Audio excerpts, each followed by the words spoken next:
Hello students, welcome to my channel Train Your Brain. Once again, I am ready to train your brain. So let's start our today's topic. Our today's topic is microorganism.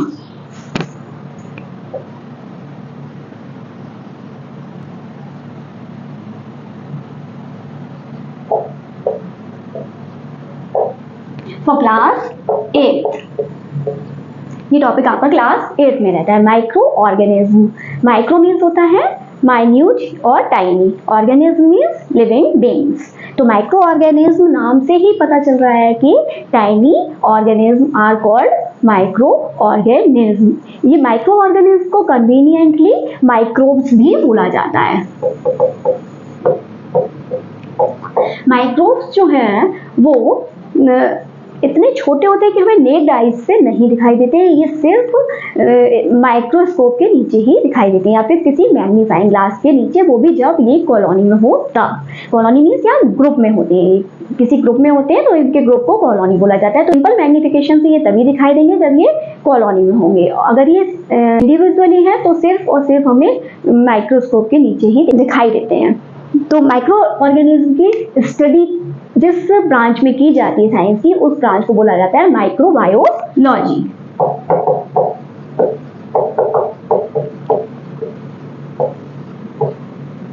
अब हम बात करेंगे कि micro organism की discovery कब हुई, मतलब इनको कब देखा गया, कब जाना गया। क्योंकि अगर हमारे पास मैग्निफिकेशन नहीं होगा देखने के लिए, कुछ भी ऐसा apparatus नहीं होगा, यानी माइक्रोस्कोप्स नहीं होंगे, तो हम इनको नहीं देख सकते माइक्रोब्स को, क्योंकि ये सिर्फ माइक्रोस्कोप के नीचे ही हमें दिखाई देते हैं, नेक्ड आइज से नहीं दिखाई देते हैं। तो सबसे पहले माइक्रोस्कोप की जो है वो डिस्कवरी हुई। तो माइक्रोस्कोप को जो है रॉबर्ट हुक नाम के साइंटिस्ट ने खोजा है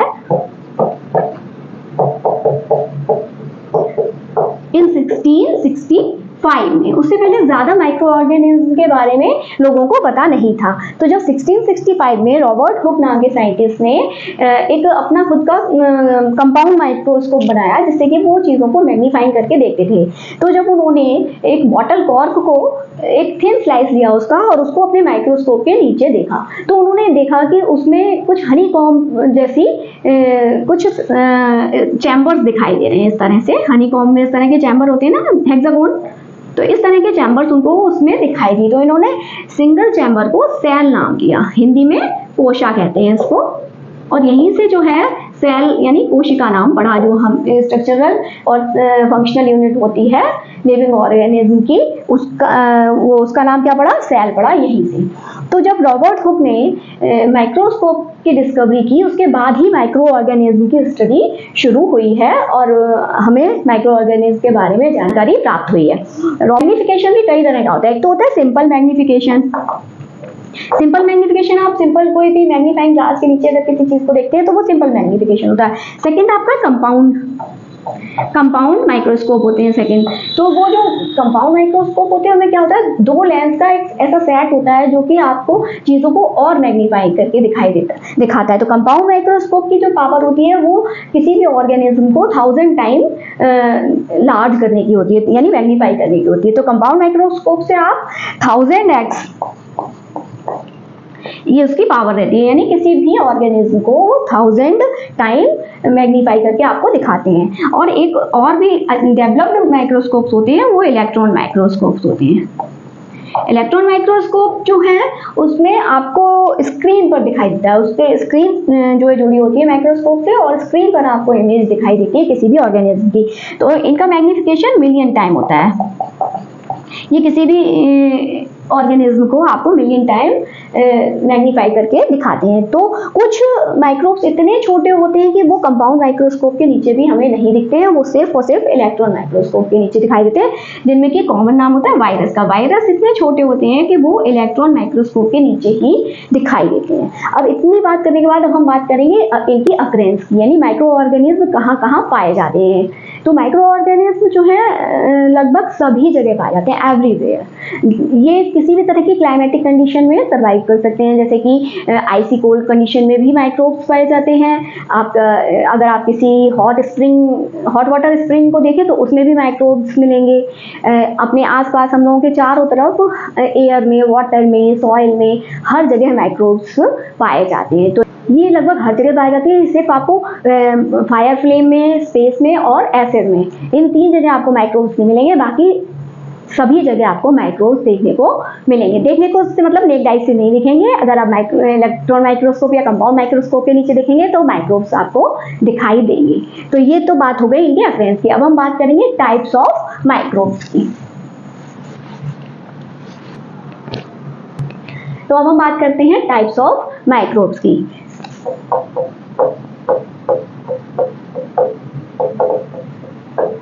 माइक्रोब्स को जो है 5 मेजर ग्रुप्स में डिवाइड किया गया है। तो उनके पहले हम नाम जानेंगे, उसके बाद फिर हम बात करेंगे एक एक करके उनके बारे में। तो सबसे पहला virus, viruses, second bacteria, third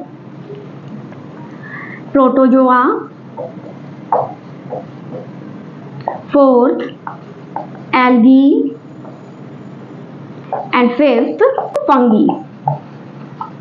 ये सभी इनके प्लूरल नेम है। इनका सिंगुलर क्या होता है देखते चलेंगे हम। सिंगुलर वायरसेस को वायरस बोलते हैं सिंगुलरली, बैक्टीरिया को बैक्टीरियम, प्रोटोजोआ को प्रोटोजोअन,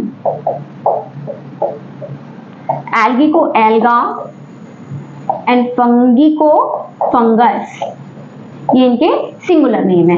जब एक बात और, माइक्रो ऑर्गेनिज्म जो है वो दोनों तरह के होते हैं, unicellular and multicellular. Unicellular means होता है सिंगल सेल, यूनि मीन्स होता है वन, और सेल्युलर मीन्स सेल से बना हुआ, यानी कि जो सिर्फ एक सेल से पूरा ऑर्गेनिज्म बना होगा उसको बोलते हैं यूनिसेल्युलर।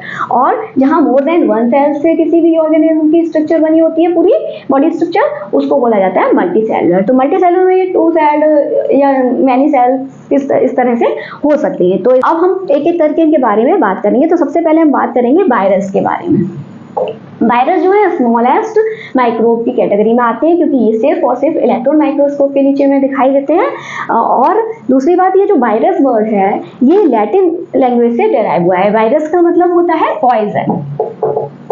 ये जो है वायरसेस, ये parasitic mode of nutrition show करते हैं। जब ये किसी होस्ट पर होते हैं तभी ये एक्टिव होते हैं। एक्टिव होते हैं मीन्स जैसे किसी होस्ट में अगर ये एंटर कर जाते हैं तो इनमें मल्टीप्लिकेशन शुरू हो जाता है, यानी कि इनकी सेल में मल्टीप्लिकेशन शुरू हो जाता है, ये मल्टीप्लाई करना शुरू हो जाते हैं, यानी बढ़ने लगते हैं, इनकी नंबर बढ़ने लगती है सेल में पहुंचकर किसी होस्ट के अंदर। और अगर ये किसी होस्ट सेल में नहीं है तो फिर ये कोई भी लिविंग ऑर्गेनिज्म का जो कैरेक्टर्स होते हैं, जैसे मूवमेंट, एक्सक्रीशन, रेस्पिरेशन, इस तरह के कोई भी कैरेक्टर ये शो नहीं करते हैं।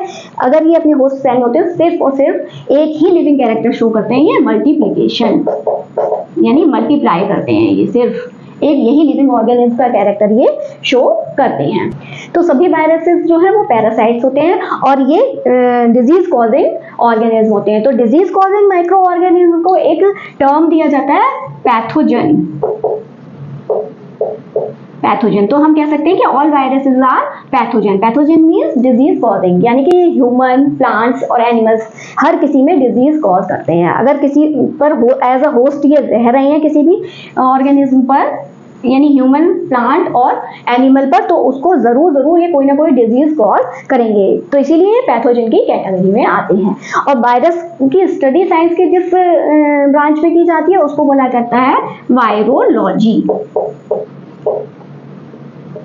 तो ह्यूमन में वायरसेस के द्वारा कॉज होने वाली डिजीजेस जो है influenza, dengue, chikungunya, polio, HIV, इस तरह से ये जो डिजीज हैं ये सब वायरस के द्वारा कॉज की जाती हैं। HIV की फुल फॉर्म होती है HIV, ये एड्स वायरस माना जाता है। इसकी फुल फॉर्म होती है ह्यूमन इम्यूनो डेफिशिएंसी वायरस,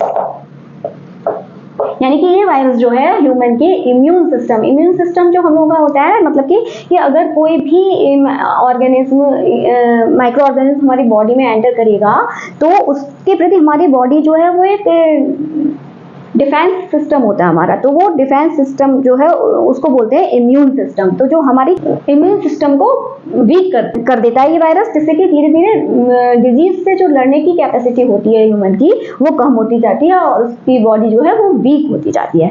इतनी वीक हो जाती है कि फिर इंसान जो है सिंपल सा कोल्ड का भी जो के प्रति भी वो उसका इम्यून सिस्टम जो है वो एंटीबॉडीज नहीं बनाता, हमारी बॉडी में खुद ही एंटीबॉडीज बनने लगती है। अभी कोरोना के टाइम में आप सबने इसके बारे में समझा ही होगा कि जो हम लोग को वैक्सीनेशन किया जाता है तो उससे हमारी बॉडी में एंटीबॉडीज बनती है फाइट करने के लिए अगेंस्ट डिजीजेस। तो ये HIV जो है वो ह्यूमन इम्यूनो डेफिशिएंसी वायरस कहलाता है और ये हमारे इम्यून सिस्टम को ब्रेक करता है, यानी कि वीक करता है या ब्रेक करता है, कुछ भी बोल सकते हैं। तो इस तरह से ये जो बात हुई वायरस के बारे में। एक स्पेशल टाइप का वायरस होता है, वायरस इतने छोटे होते हैं कि वो खुद माइक्रो ऑर्गेनिज्म को भी अपना होस्ट बनाती है। तो इसी तरह से एक स्पेशल टाइप का वायरस होता है जिसको बोला जाता है बैक्टीरियोफेज वायरस।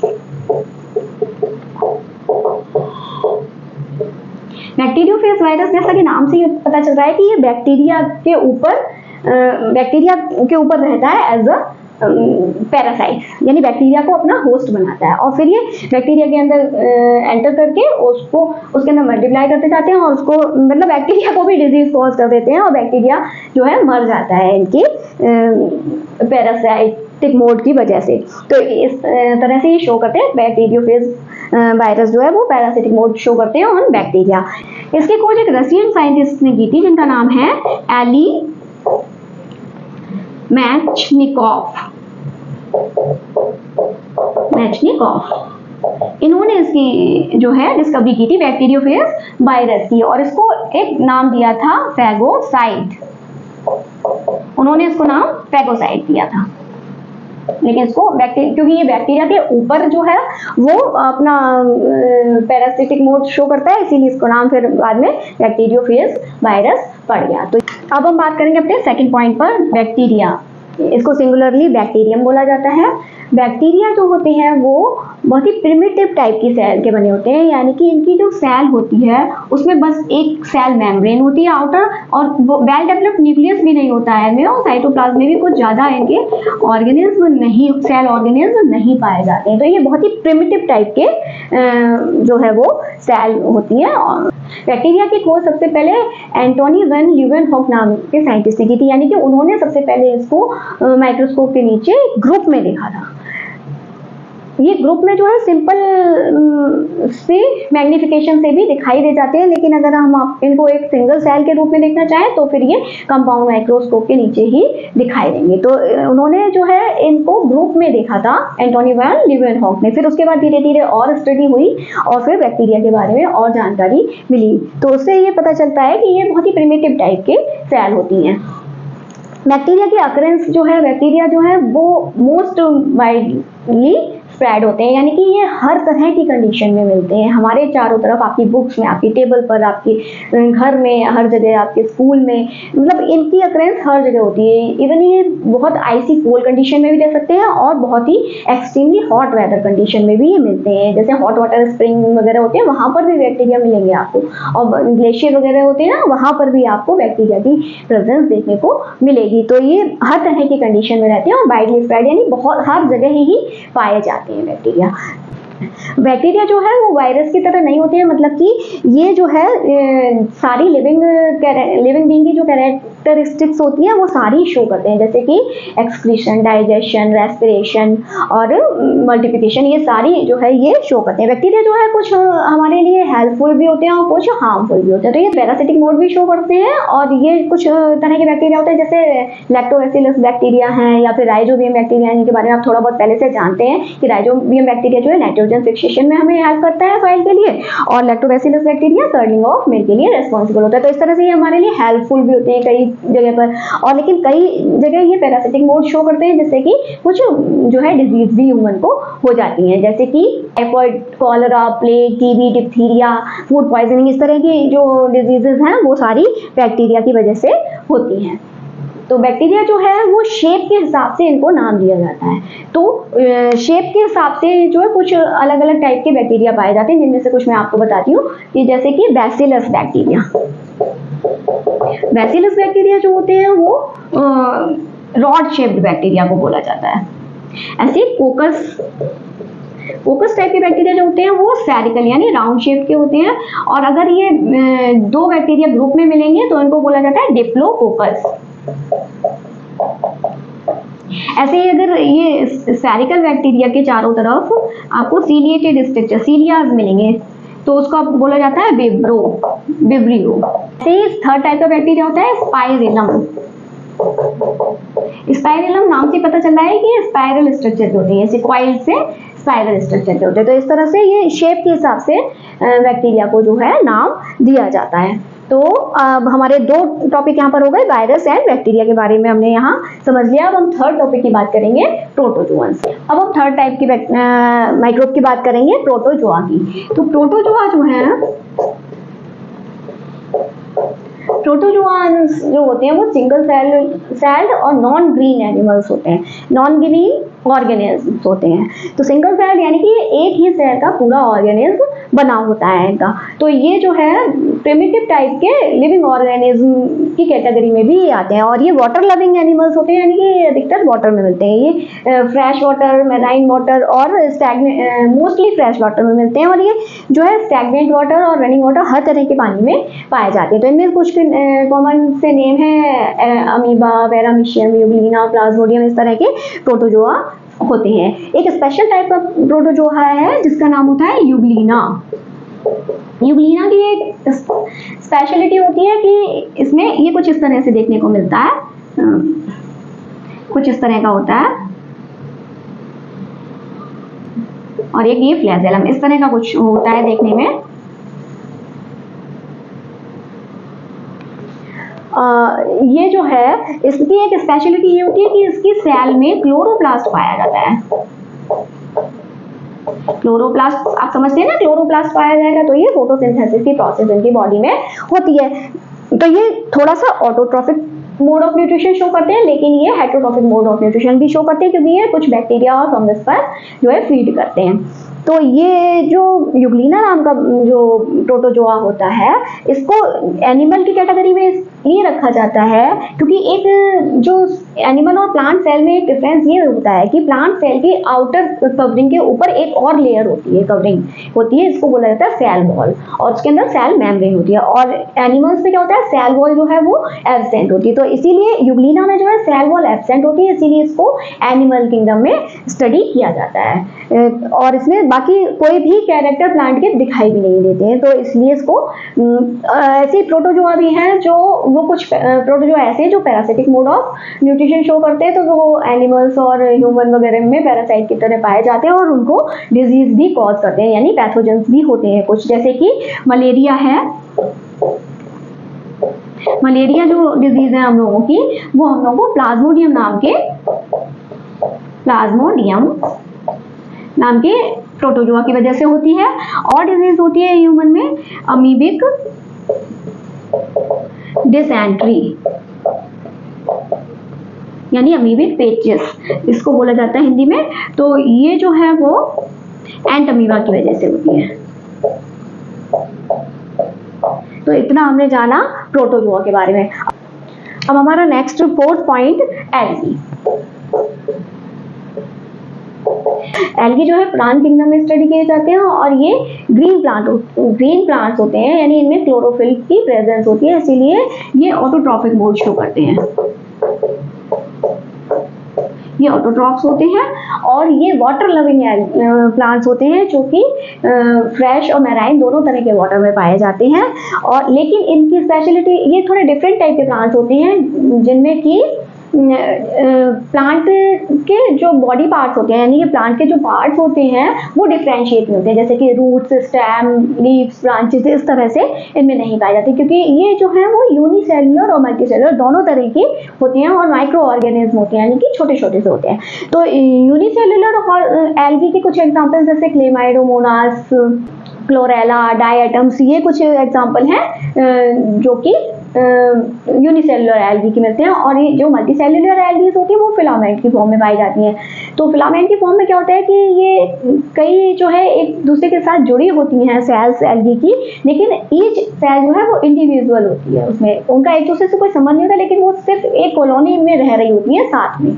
तो इसीलिए फिलामेंटस एल्गी की तरह पाई जाती है। इसमें स्पायरोगायरा और ऑसिलेटोरिया कुछ कॉमन फ्रेश वाटर एल्गी है जो कि आपको ये वाटर बॉडीज के साथ मिल जाती हैं। जैसे वाटर बॉडीज में आप देखते हैं ग्रीन ग्रीन सा कुछ जम जाता है वाटर बॉडीज पर, तो वो जो है वो एल्गी ही होती हैं। एल्गीज जो है उनको डिफरेंशिएट किया जाता है उनके कलर के हिसाब से, क्योंकि उनमें कुछ कलर पाए जाते हैं, लेकिन कुछ अदर कलर्स के साथ साथ इनमें जो है क्लोरोप्लास्ट भी होता है, यानी ग्रीन कलर भी पाया जाता है। जैसे एल्गीज को green algae, blue green algae, brown और रेड एल्गी इस तरह से नाम दिया जाता है, जिस तरह से इनकी रिजेम्बलेंस होती है, यानी जिस कलर की ये दिखाई देती है। तो green fresh water green algae के बारे में भी मैंने बात की है, जैसे ये हमारे लिए बेनिफिशियल भी होती है। जैसे कि राइस फील्ड में आपने कभी देखा होगा कि जो एल्गी होती है ग्रीन ग्रीन कलर की, वो उसको ब्लू ग्रीन एल्गी बोला जाता है, और वो जो है वो नाइट्रोजन फिक्सेशन में हेल्प करती है। वो सॉइल में नाइट्रोजन को जो है एटमॉस्फेयर की नाइट्रोजन को नाइट्रेट्स और नाइट्राइट्स की फॉर्म में फिक्स करके देती है हमारी सॉइल को, और सॉइल से वो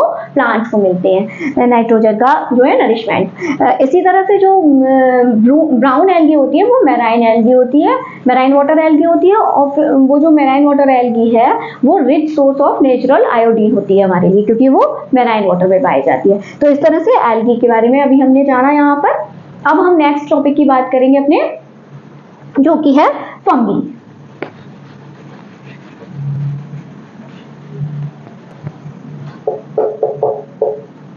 फंगी को भी जो है वो प्लांट किंगडम में ही स्टडी किया जाता है, लेकिन फंगी जो है वो नॉन ग्रीन प्लांट्स होते हैं। ये नॉन ग्रीन प्लांट्स होते हैं, इसीलिए heterotrophic mode of nutrition show करते हैं। हेटेरोट्रॉपिक मोड ऑफ न्यूट्रिशन के साथ साथ ये जो है saprotrophic mode, parasitic mode and symbiotic mode, ये तीनों तरह के मोड जो है फंगस जो है वो शो करती है। अच्छा, फंगी जो है वो large group of diverse organism है, यानी कि ये जो है वो माइक्रोब्स की फॉर्म में भी पाई जाती है, और कुछ ऐसी भी फंगस होती है जो कि हमें नेक डाइट से दिखाई देती है, जैसे कि मशरूम। और जो ये माइक्रोब की फॉर्म में पाई जाती है उनमें आती है आपकी ईस्ट है, मोल्ड्स हैं, इस तरह की फंगी जो है वो माइक्रो ऑर्गेनिज्म में आती हैं। तो माइक्रो ऑर्गेनिज्म में जो फंगी आती है उनमें मोस्टली जो है मोल्ड्स की बात की जाती है।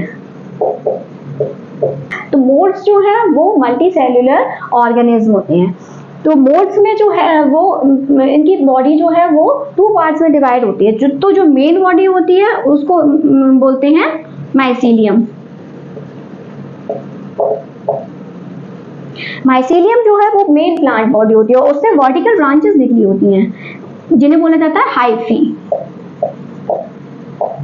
ये जो हाइफी होती हैं, ये जो माइसीलियम होती है वो भी नॉन विजिबल होती है, लेकिन ये जो हाइफीज होती हैं, ये जो वर्टिकल ब्रांचेस होती हैं, इनके ऊपर जो है रिप्रोडक्टिव ऑर्गन इनके डेवलप होते हैं। इनको बोला जाता है स्पोरेंजियम। स्पोरेंजियम में जो है वो स्पोर फॉर्मेशन होता है, और हर अलग अलग तरह के मोल्ड्स में अलग अलग कलर के स्पोर्स फॉर्मेशन होते हैं। उसी के बेस पर इनको जो है आइडेंटिफाई किया जाता है, colour and shape of spore के बेस पर ही मोल्ड्स को आइडेंटिफाई किया जाता है। तो कुछ कॉमन मोल्ड्स हैं जैसे कि ब्रैड मोल्ड। ब्रैड मोल्ड में commonly Rhizopus and Mucor, Rhizopus और म्यूकर होती है। ये इनके स्पोर्स जो है ब्लैक और ब्राउन कलर के होते हैं, जो कि ब्रेड पर और आपको बैट लेदर पर आसानी से देखने को मिल सकते हैं। ऐसे ही ऑरेंज पर भी जो मोल्ड लगती है उसको कॉमनली बोला जाता है पेनिसिलियम, यानी कॉमनली ऑरेंज पर पेनिसिलियम नाम की मोल्ड देखने को मिलती है। पेनिसिलियम के स्पोर्स ब्लू और ब्लू ग्रीन होते हैं, जो कि हमें ऑरेंज और ग्रेप्स पर कॉमनली देखने को मिल सकती है। एक और कॉमन मोल्ड होती है जो कि कॉमनली हमें देखने को मिल जाती है रोटेन फ्रूट्स और वेजिटेबल्स पर, एस्परजिलस। एस्परजिलस नाम की मोल्ड जो है वो कॉमनली रोटन फ्रूट वगैरह पर देखने को मिल जाती है। और एस्परजिलस के जो स्पोर्स हैं वो ब्लूइश ब्राउन कलर के होते हैं, और एस्परजिलस के जो स्पोर्स हैं उनकी वजह से एक थ्रोट डिजीज होती है एस्परजिलोसिस। एस्परजिलोसिस, ये एस्परजिलोसिस जो है वो थ्रोट डिजीज होती है कि अगर एस्परजिलस के स्पोर्स अगर आप उसको पास से अगर आप उसको ऐसे स्मेल कर लें अगर, तो क्या होता है स्पोर्स इतने छोटे होते हैं कि वो हवा के साथ आपके थ्रोट में पहुंच जाते हैं, थ्रोट रीजन में, और थ्रोट रीजन से आपके लंग्स में पहुंच जाएंगे, जहां पर जाकर वो फंगस जो है वो डेवलप करने लगते हैं। तो इसलिए हमारे जो थ्रोट रीजन में ये जो डिजीज होती है इसको बोलते हैं एस्परजिलोसिस। तो इस तरह से फंगस जो है वो हमारे लिए हार्मफुल होती है, क्योंकि ये कुछ वेजिटेबल वगैरह में भी डिजीज कॉज करती है और ह्यूमन में भी डिजीज कॉज करती है, और heterotrophic mode of nutrition show करती है। तो पैरासिटिक मोड जहाँ शो करेंगी तो वहाँ हमारे लिए बहुत नुकसानदायक होती है। जैसे कि कुछ वेजिटेबल्स में, जैसे कि आपने देखा होगा मस्टर्ड या रेडिश, कैबेज लीव्स जो होती हैं उन पर आपने देखा होगा कि वाइट वाइट से स्पॉट्स पाए जाते हैं। तो वो क्या होता है, वो भी जो है फंगस ही होती है जो कि पैरासिटिक मोड शो करती है उस वेजिटेबल के ऊपर से, और पूरी वेजिटेबल को जो है वो डिजीज कॉज करती है और उसको खराब कर देती है। तो इस तरह से फंगस भी जो है वो हमारे लिए नुकसानदायक होती है। तो इस तरह से आज हमने देखा कि 5 तरह के माइक्रो ऑर्गेनिज्म के बारे में आपने स्टडी किया, जिसमें आपने क्या जाना कि बैक्टीरिया और प्रोटोजोआ ये दोनों की स्टडी होती है एनिमल किंगडम में, और एल्गी एंड फंगी इन दोनों की स्टडी होती है प्लांट किंगडम में। अब आपका क्या बचता है, वायरस। वायरस जो है वो कनेक्टिंग लिंक माना जाता है between living and non living के बीच की, यानी वायरस के बारे में साइंटिस्ट का कहना है कि लिविंग और नॉन लिविंग के बीच की लिंक है, क्योंकि जब ये होस्ट में होता है तो लिविंग कैरेक्टर शो करता है मल्टीप्लिकेशन का, और अगर होस्ट में नहीं होगा तो कोई भी लाइफ प्रोसेस इसके अंदर नहीं होती है। तो इस तरह से आज आपने माइक्रो ऑर्गेनिज्म के बारे में जाना। तो आज का ये टॉपिक आपको कितना समझ में आया, आपको कैसा लगा, मुझे कमेंट करके जरूर बताइए। अगर अच्छा लगा है तो लाइक जरूर कीजिए, अपने फ्रेंड्स के साथ शेयर भी कीजिए। बने रहिए मेरे चैनल पर। अगर मेरे चैनल पर नए हैं तो जरूर सब्सक्राइब कीजिए, साथ में बेल आइकन को जरूर हिट कीजिए, जिससे आने वाले वीडियोस के नोटिफिकेशन आपको टाइम टू टाइम मिलते रहें। तो मिलूंगी आपसे नेक्स्ट वीडियो में। टिल देन कीप स्टडीइंग, क्योंकि पढ़ेगा इंडिया तभी तो बढ़ेगा इंडिया। नमस्ते।